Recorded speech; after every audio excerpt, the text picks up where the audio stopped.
Seja bem-vindo ao Ministério da Primeira Igreja Batista do Rio de Janeiro. E nós já começamos este culto dizendo para você o seguinte: feliz aniversário, membro da Primeira Igreja Batista do Rio de Janeiro. Isto mesmo, nesse mês de agosto, no dia 24, nós comemoraremos 138 anos. É uma quarta-feira. Contamos com você neste culto que será presencial, mas também transmitido.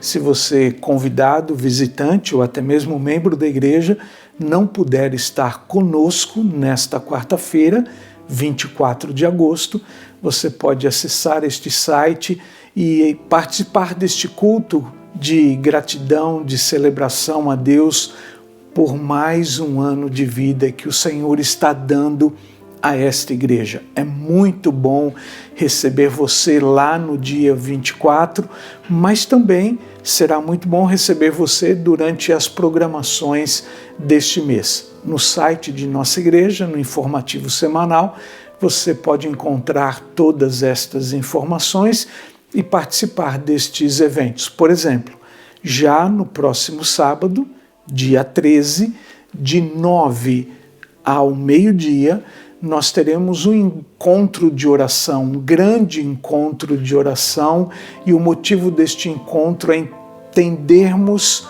os propósitos de Deus para a nossa igreja quanto à sucessão pastoral. Portanto, convidamos você, próximo sábado, dia 13, de 9 ao meio-dia, presencialmente lá em nossa igreja. Este encontro de oração não será transmitido. No domingo, dia 14, Dia dos Pais, nós nos encontraremos às 8 horas para um grande café da manhã patrocinado pelo DEPIS de nossa igreja, para que a gente tenha comunhão, um acolhimento. Vai ser muito bom receber os pais da igreja, os pais convidados para este momento. Um encontro para os pais. E depois iremos para a EBD e depois também para o culto, quando teremos a participação do Coro Dominus, coro masculino de nossa igreja. Coro Dominus retornando às atividades musicais dentro dos cultos da igreja, depois de todo esse processo difícil que passamos ou ainda estamos passando da pandemia. Portanto, mais uma vez, feliz aniversário, membro desta igreja, 138 anos, Primeira Igreja Batista do Rio de Janeiro. O tema deste mês, para esta comemoração, é este: tempo de esperança. Queremos refletir durante este mês e as mensagens pastorais aos domingos, quarta-feira, tem o objetivo de lembrar-nos o quanto Deus fez por esta igreja, através dos irmãos que aqui trabalharam arduamente para que este momento chegasse. E neste tempo, hoje, nós compartilhássemos da mesma esperança que eles tiveram durante todos estes anos. Hoje é tempo de esperança. Nossa divisa encontramos nas palavras do apóstolo Paulo, quando ele escreve para os irmãos lá de Roma. Portanto, em Romanos 12, somente o início do versículo que diz assim: alegrem-se na esperança. Novamente, nossa divisa deste mês: alegrem-se na esperança. Vamos viver no dia de hoje, neste tempo, exatamente como os nossos irmãos que construíram esta igreja viveram, com alegria, e alegria com esperança. Portanto, mais uma vez, nosso tema: tempo de esperança.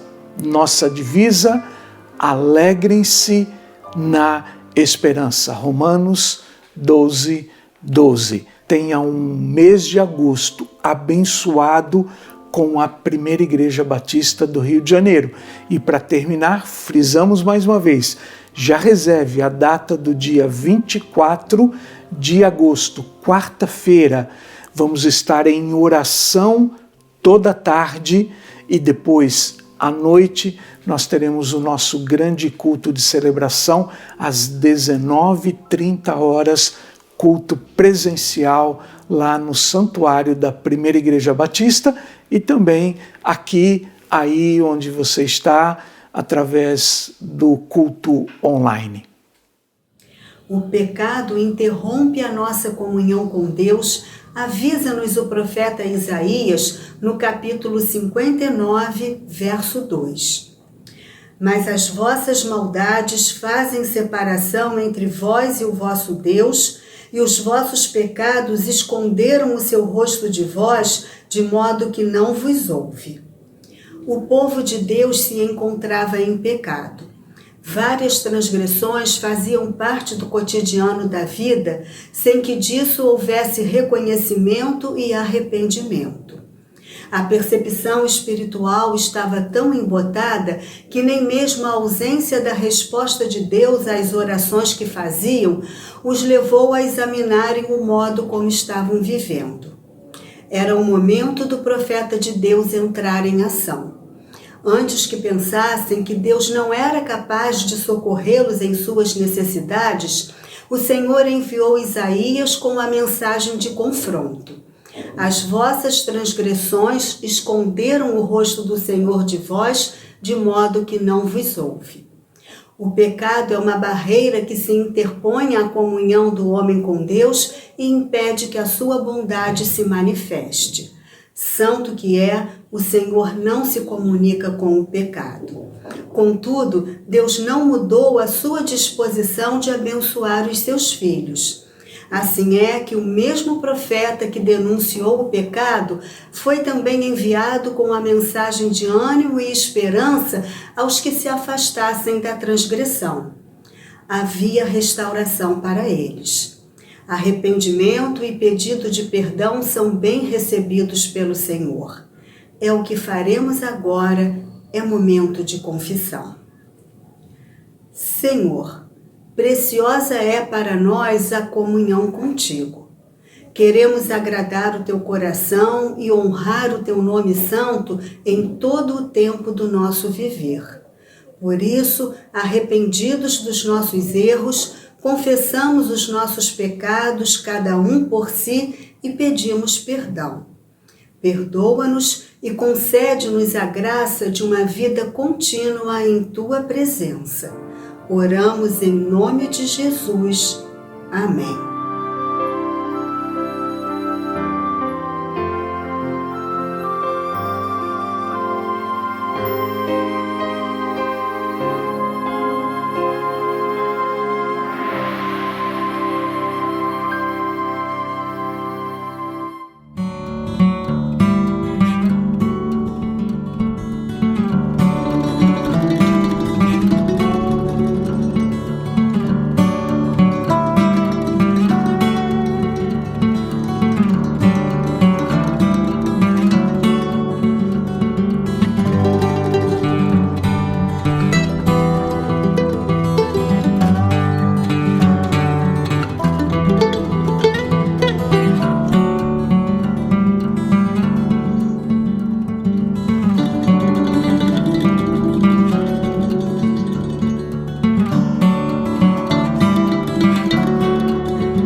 aqui, movendo entre nós. Te adorarei, te adorarei.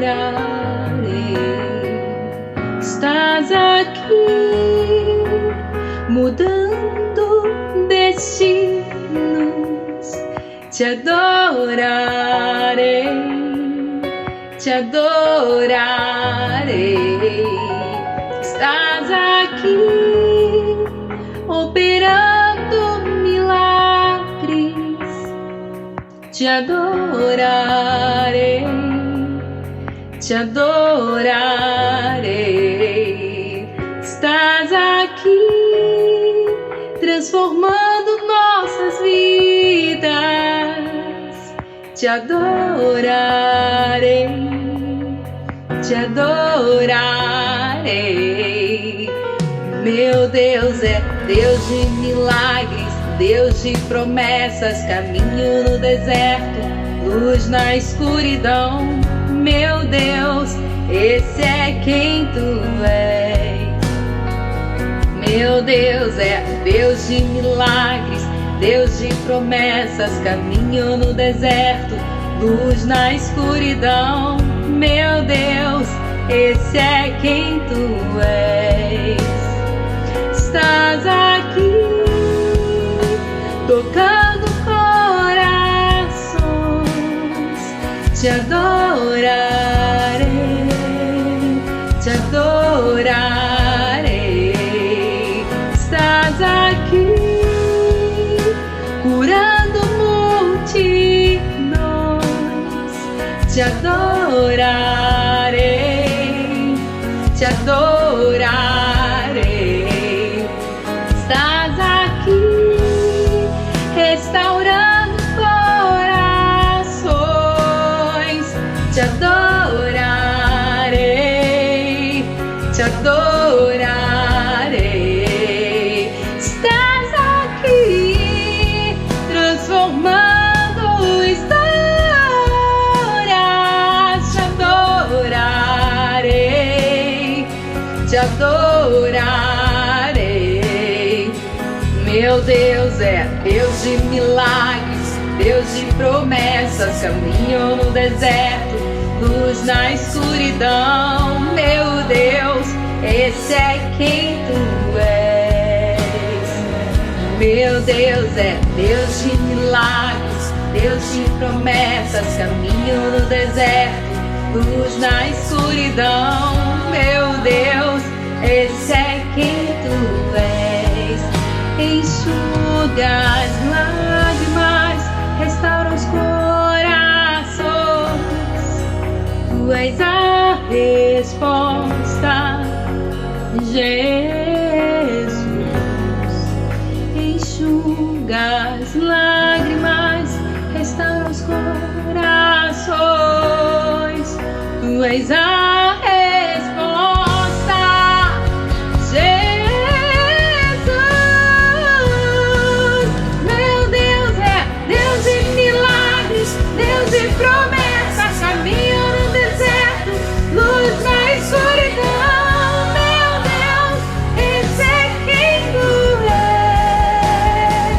Meu Deus é milagre, luz na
Boa noite a todos e todas que hoje estão aqui mais uma vez participando de um culto vespertino da Primeira Igreja Batista do Rio de Janeiro. Hoje nós estamos vivenciando uma ocasião especial. Você, ao longo do mês, perceberá que nesse mês de agosto, ocasião no qual nós vamos completar mais um ano de existência, as palavras, o púlpito dessa igreja girará em torno de um tema muito especial. Tempo de esperança. É sobre essa frase que hoje eu vou pregar, assim como todos os outros preletores que passarão por aqui no decorrer dos próximos cultos pregarão também. É por isso que nesse momento eu gostaria que você fechasse os seus olhos, pois daí mesmo onde você se encontra, eu gostaria de orar pela sua vida. Oremos nesse momento. Meu Pai, nós reconhecemos a sua grandeza, nós reconhecemos o seu poder. E nós sabemos, meu Senhor, que a sua palavra não volta vazia.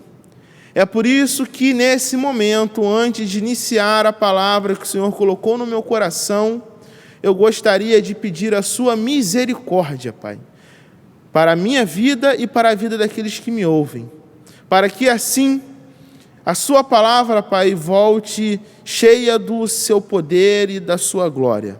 Ministra os nossos corações, é isso que eu peço em nome de Jesus. Amém. Você sabia que 30% da população mundial vive um estado de insegurança alimentar? Isso significa que hoje, ainda hoje, aproximadamente 2,3 bilhões de pessoas vão dormir sem saber se amanhã irão almoçar. Você conhece as estatísticas que apontam o Brasil como o país que está em segundo lugar no ranking da exploração sexual infantil? Pesquisas recentes indicam que a cada 24 horas em nosso país, 320 crianças são exploradas sexualmente. Além disso, você já ouviu falar que, segundo as agências globais de turismo, o Brasil se encontra entre os 20 países mais perigosos do planeta para uma possível visita? Tais informações indicam que nós vivemos em um mundo e em um tempo dominado pela maldade. Logo, nós que somos filhos de Deus, nós que somos os embaixadores do Rei nessa terra, nós que somos os seus representantes, sabemos que o mundo não é o lugar de conforto, porque nós não pertencemos a esse mundo, mas nós sim pertencemos a outro reino. E nesse mundo tomado pela desesperança, nós sabemos que nós somos os representantes da esperança, pois o reino de Deus é um reino de esperança. E esperança nada mais é que a espera confiante daqueles que aguardam dias melhores. Logo, nós, igreja no Rio de Janeiro, igreja no Brasil, igreja espalhada pela terra, nós somos o povo da esperança. Afinal, os filhos de Deus são aqueles que aguardam ansiosamente o retorno do seu Filho e a implementação do seu juízo, que virá antes da instalação de um reino de bondade, de um reino de harmonia, de um reino de paz. Por mais que a realidade contemporânea imponha sobre nós um profundo sentimento de desencanto com o mundo, nós somos aqueles que colocamos os nossos pés nesse mundo para anunciar a chegada de grandes dias. Nós somos aqueles que possuímos esse dom chamado esperança, que é um dom especial, que é a postura de acreditar num futuro bom, mesmo com a maldade instalada no presente. Enquanto todas as pessoas olham para o mundo e não enxergam nele uma possibilidade de melhora, nós somos aqueles que carregamos essa expectativa especial chamada esperança, porque nós sabemos que um dia o reino de Deus triunfará sobre toda a maldade. Nós sabemos que no amanhã estão reservadas as misericórdias de Deus. Nós somos aqueles que possuímos dentro do nosso peito esse dom especial chamado esperança. Esse dom que, segundo Paulo, em 1 Coríntios, capítulo 13, do versículo 8 ao versículo 13, esse dom que nesse texto Paulo vai nos informar que sim, é um dom em especial. Aqui, Paulo irá nos informar, Paulo nos mostrará que a esperança mora na fronteira entre a fé e o amor. É por isso que eu gostaria que você abrisse a sua Bíblia nesse momento. Abra as suas Bíblias na carta de Paulo aos Coríntios, primeira carta de Paulo aos Coríntios, capítulo 13, pois nós vamos ler do versículo 8 até o versículo 13. Assim diz a palavra de Deus. O amor nunca parece, ou melhor, nunca perece, mas a profecia desaparecerá, as línguas cessarão e o conhecimento passará. Pois em parte conhecemos e em parte profetizamos. Quando, porém, vier o que é perfeito, o imperfeito desaparecerá. Porque quando eu era menino, eu falava como menino, eu pensava como menino e raciocinava como menino. Porém, quando me tornei homem, deixei para trás as coisas de menino. Agora, pois, vemos apenas um reflexo obscuro, como em espelhos, mas então veremos face a face. Agora conhecemos em parte, então conhecerei plenamente, da mesma forma que sou plenamente conhecido. Assim permanecem agora estes três: a fé, a esperança e o amor. O maior deles, porém, é o amor. Repetindo o último versículo, assim permanecem agora estes três: a fé, a esperança e o amor. Em 1 Coríntios 13, Paulo diz que chegará o dia em que as profecias desaparecerão. Ele fala que todo conhecimento existente no mundo um dia passará. Em outros termos, Paulo aqui está dizendo que tudo na vida está em um estágio de vida transitório. Tudo é passageiro, tudo é efêmero, tudo está em transição. Tudo na vida está em um estágio transitório. Contudo, a fé, a esperança e o amor atravessam o tempo. Esse texto registra uma das palavras mais impactantes do seu ministério. Quem nunca ouviu 1 Coríntios 13 em poesias, em músicas que marcaram gerações, em discursos políticos?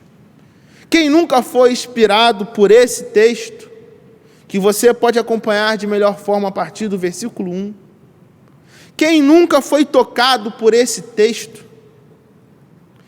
Aqui nós vemos uma das palavras mais brilhantes e mais perfeitas do apóstolo Paulo.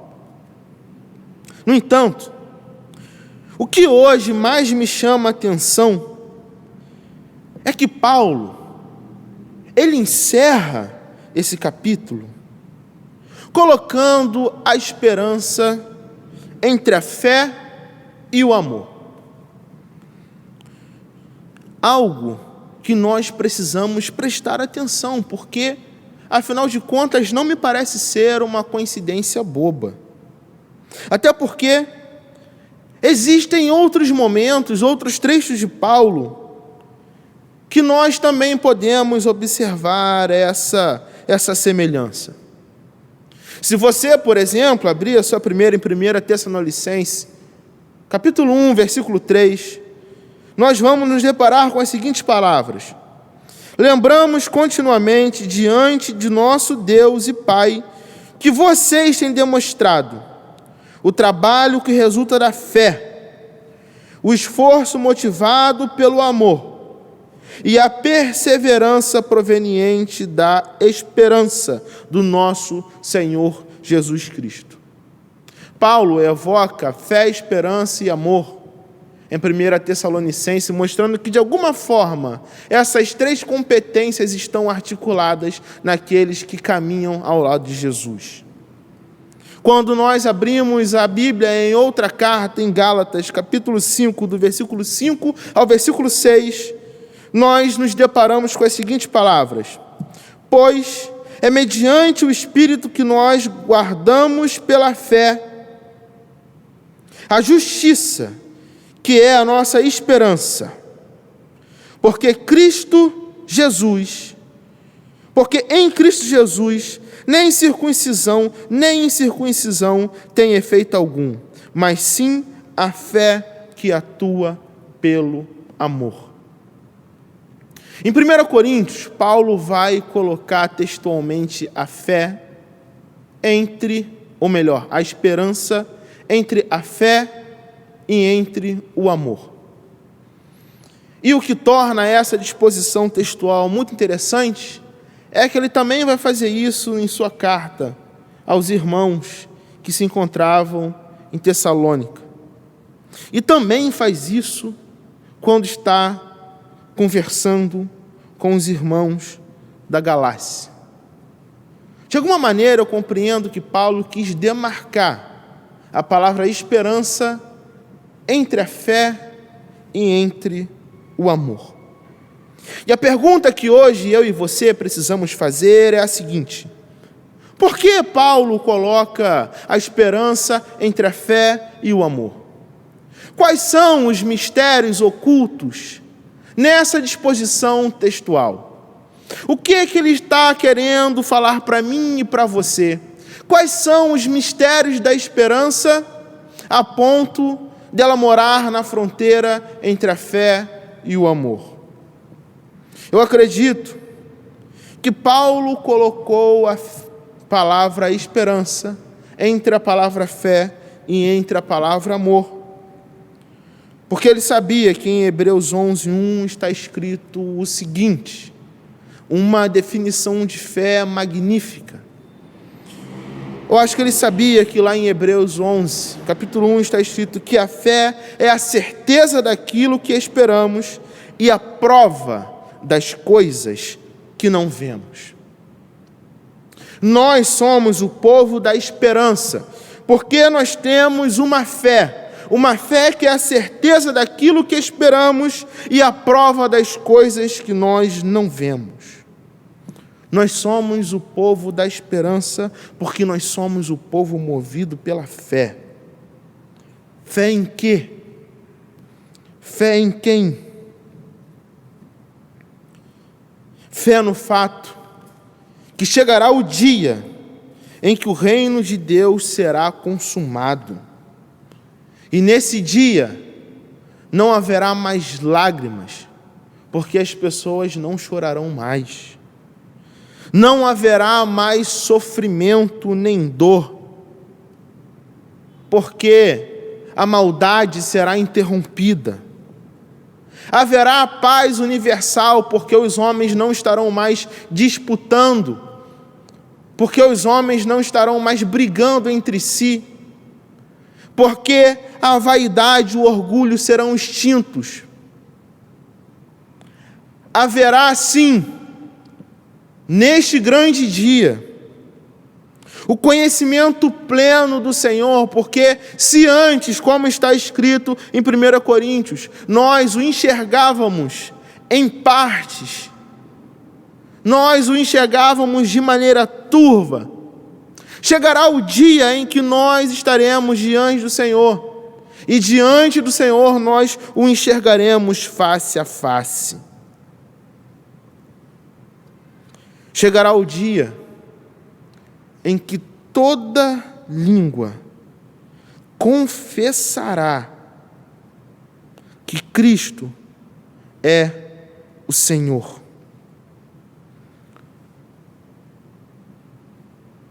Nós só caminharemos com esperanças quando nós compreendermos que o caminho da esperança é pavimentado pela fé. Fé em quê? Fé no progresso humano? Não. Fé no desenvolvimento científico? Não.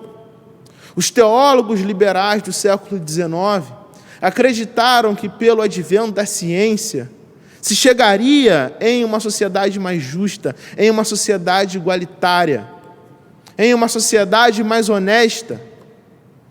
Mas todo aquele desenvolvimento científico culminou em 2 grandes guerras mundiais, que sacramentou a cova, não só da teologia liberal, mas de todos aqueles utópicos que acreditavam que a ciência certamente os elevaria em um lugar melhor. Fé em quê? Fé em políticos? Não. Todo ser humano é pecador. Todo ser humano é pecador. E só existe um homem que entregou a vida por mim e por você e que nos redimiu diante do Senhor. Só existe um bom pastor. Nós somos o povo que compreendemos que só existe um. Só existe uma cabeça. Só existe um que nos guia. Fé em quê? Fé em Buda? Fé em Alá? Não. Fé no Filho de Deus, que um dia veio ao mundo, entregou a sua vida por nós, que novamente foi elevado aos céus, mas que um dia voltará, e voltará para inaugurar plenamente um reino de alegria, um reino de justiça, um reino de bondade, um reino que extingue as lágrimas, um reino que extingue o sofrimento, um reino que extingue a dor, um reino de paz universal, um reino que toda língua confessa o nome do seu Criador. E eu não estou dizendo que fé é somente crer que algo bom virá. Não entenda a fé dessa forma, porque aqui eu falo fé como uma possibilidade do cumprimento da vontade plena de Deus. A fé pavimenta o caminho da esperança. A fé pavimenta o caminho da esperança. E fé é diferente de otimismo, meu irmão e minha irmã. Fé é diferente de otimismo. Eu não estou dizendo aqui que fé é quando a gente acredita que dias melhores virão e esses dias podem ser sacramentados numa elevação profissional que você está esperando. Existe um poeta na música brasileira que diz: andar com fé eu vou, que a fé não costuma falhar. Mas fé em quê? E não costuma falhar para quê? A fé não é um objeto que você se agarra para crescer profissionalmente. A fé não é um objeto que você agarra para poder crescer na vida de relacionamentos. A fé que não falha É a fé que está alicerçada, é a fé que está assentada. Assentada em quem? Assentada em Cristo Jesus. A verdadeira esperança só pode ser vivida a partir do exercício da fé, porque a fé é a certeza daquilo que esperamos e a prova das coisas que não se veem. É por isso que a fé precede a esperança. Mas Paulo não só vai colocar a esperança em perspectiva da fé, como ele também coloca a esperança em interlocução com o amor. Por quê? Porque só o amor constrói realidade. A nossa fé, ou melhor, a nossa esperança, como eu disse há pouco, não pode estar assentada nas crenças do progresso. Progresso, por mais que torne a nossa vida mais cômoda, não foi capaz e suficiente de transformar plenamente as nossas condições existenciais. A nossa esperança, ela não pode estar assentada nem firmada nos ídolos, porque eles têm boca, mas não falam. Eles têm ouvidos, mas não escutam. A nossa esperança precisa estar alicerçada no amor, porque só o amor constrói realidades. Porque nós somos o povo da esperança. E nós somos o povo da esperança porque a nossa fé está firmada em Jesus, aquele que inaugurou uma nova realidade através do seu amor. Um texto que eu e você conhecemos muito bem, um texto que está escrito na maioria das paredes, um texto que nós guardamos no fundo dos nossos corações, seja você crente ou não. Acredito, o texto mais famoso das Escrituras, João 3,16, diz que Deus amou o mundo de tal maneira que deu o seu Filho unigênito para todo aquele que nele crê não pereça, mas tenha vida eterna. Jesus foi o Filho de Deus que foi enviado ao mundo por amor. Jesus foi aquele que construiu uma nova realidade na minha vida e na sua vida. Jesus foi aquele que inaugurou um novo tempo na história da civilização humana. Jesus foi aquele que fez das coisas velhas novas coisas. Por quê? Porque antes no coração de Deus existiu uma predisposição amorosa para com a minha e para com a sua vida. Em Jesus nós encontramos um novo tempo. Em Jesus nós encontramos um novo momento. E em Jesus nós encontramos uma nova realidade de vida sustentada pelo amor. Quando nós admitimos que a esperança mora na fronteira entre a fé e o amor, nós compreendemos que a esperança é uma convicção transformadora.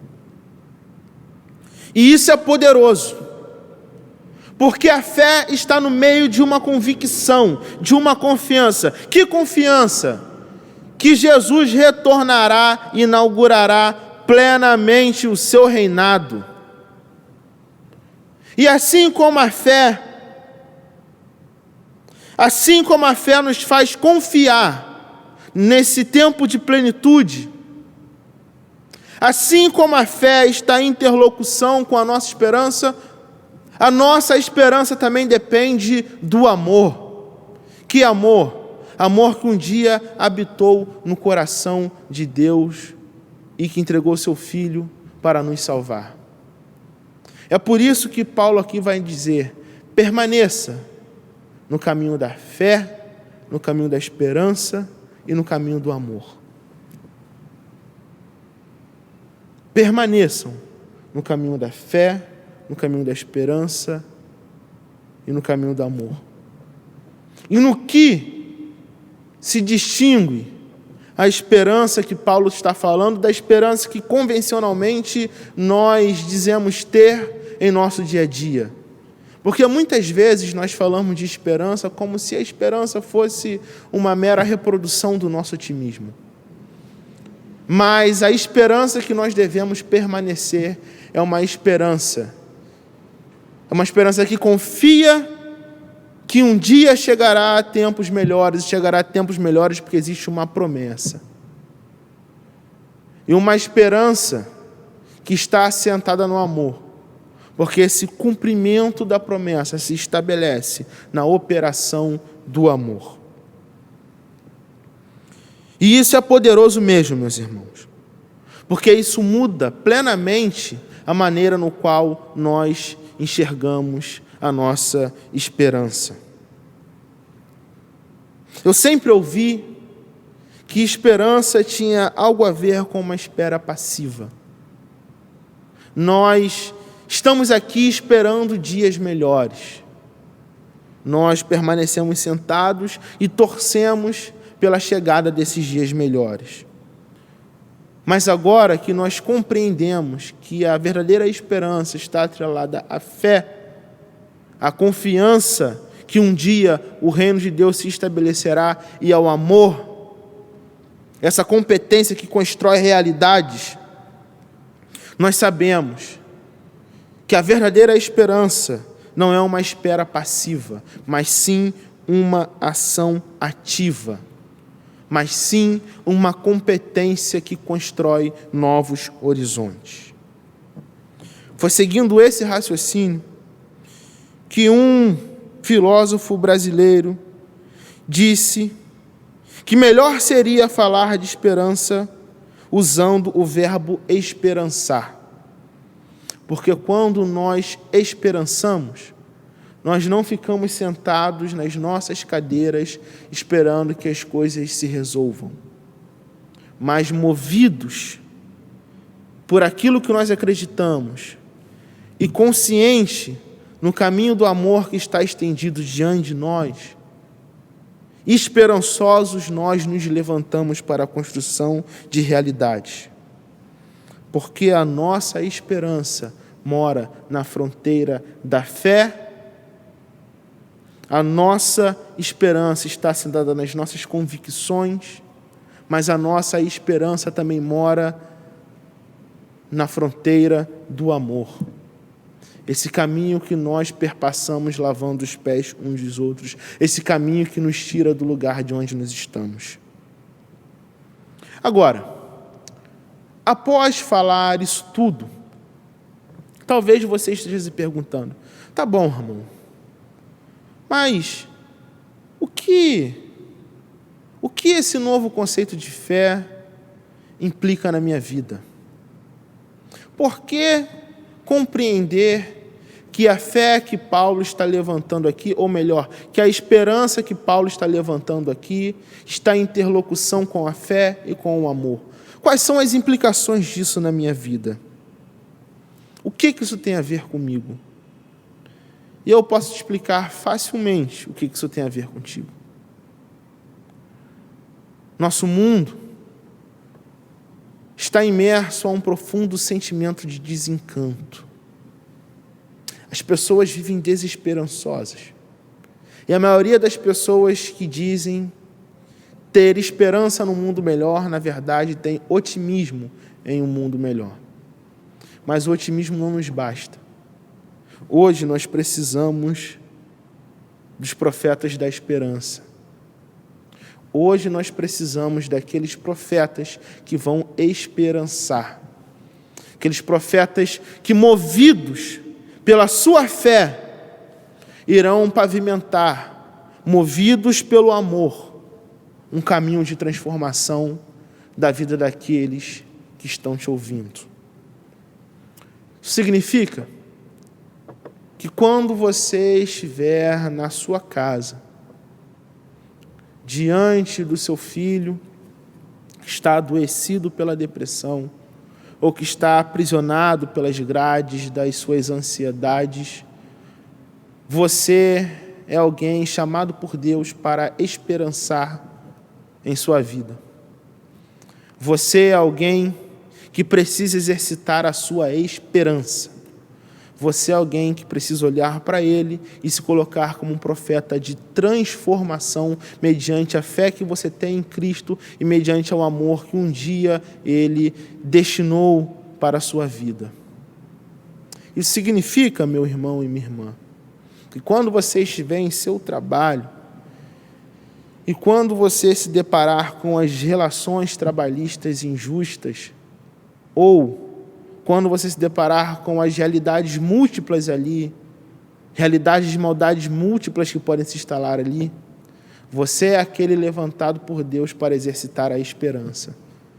Você é aquele que não vai ficar parado, mas você é aquele que vai se levantar para mostrar que existe uma nova realidade para aquelas pessoas, que existe um novo tempo para aquelas pessoas, que existe um novo horizonte para aquelas pessoas. Isso significa que quando você está diante dos índices trágicos que o nosso país se encontra, você vai se levantar. Você vai se levantar para interceder de joelhos. E não só interceder de joelhos, mas agir de joelhos. Porque você não espera um toque de mágica para as coisas se resolverem, mas você se levanta para construir uma nova realidade.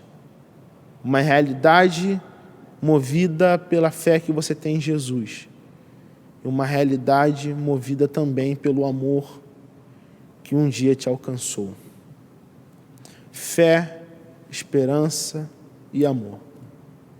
A esperança que nós temos em Jesus é uma esperança que não nos deixa parado. É uma esperança que não nos deixa na inércia, mas é uma esperança que nos coloca de pé. Nos coloca de pé para invadirmos a sociedade, para sermos o sal da terra e a luz do mundo. A esperança que mora entre a fé e o amor é a esperança que nos move e nos leva a um lugar de abençoadores do mundo. Se o mundo está desencantado, se as notícias são ruins, Deus nos levanta hoje para exercitarmos a esperança. Por isso, seja alguém esperançoso. Seja alguém esperançoso. Tenha esperança na vida. Tenha esperança no futuro. Tenha esperança que as coisas mudarão. Porque uma vez esperançoso, Deus te levantará para ser um agente de transformação. Deus te levantará para ser um profeta da esperança para um novo tempo. Jesus espera que nós sejamos pessoas esperançosas, mas não deseja que nós sejamos as pessoas que esperam as coisas melhorarem. Ele quer nos levantar e nos enviar. Ele quer nos levantar e fazer com que das nossas mãos, uma vez usada por Ele, se multipliquem os pães e os peixes, se multipliquem as curas, se multipliquem as libertações. Deus hoje quer nos levantar para sermos os agentes da esperança. Uma esperança que é pavimentada pela fé que nós temos em Jesus. E uma esperança que promove o caminho do amor que um dia nos alcançou. Sejamos os agentes da esperança. Que a sua casa seja um celeiro de esperança. Que o seu coração seja um celeiro de esperança. Que o seu trabalho seja um celeiro de esperança. Que a sua família seja um celeiro de esperança. Que nós venhamos a esperançar na vida das pessoas que nos cercam. Não esperar que a vida delas se transforme, mas que Deus hoje nos levante para nós irmos até elas, para inaugurarmos um caminho de fé e um caminho de amor. Que essa palavra encontre morada nos seus corações, porque os desesperançosos não pertencem ao reino de Deus, porque o reino de Deus é um reino de esperança. Que Deus te abençoe. Amém.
Olá, irmãos, venho em nome da diretoria para convocar a Primeira Igreja Batista do Rio de Janeiro para a realização de uma Assembleia Administrativa Extraordinária no próximo dia 21 de agosto de 2022. Nesta ocasião, nós participaremos da eleição do novo pastor da igreja. E você não pode ficar de fora desse momento tão especial da nossa história. A votação terá início logo após o encerramento do culto matutino de domingo, exclusivamente nas dependências da igreja. Continue orando pelo processo de sucessão pastoral. Que Deus a todos nos abençoe.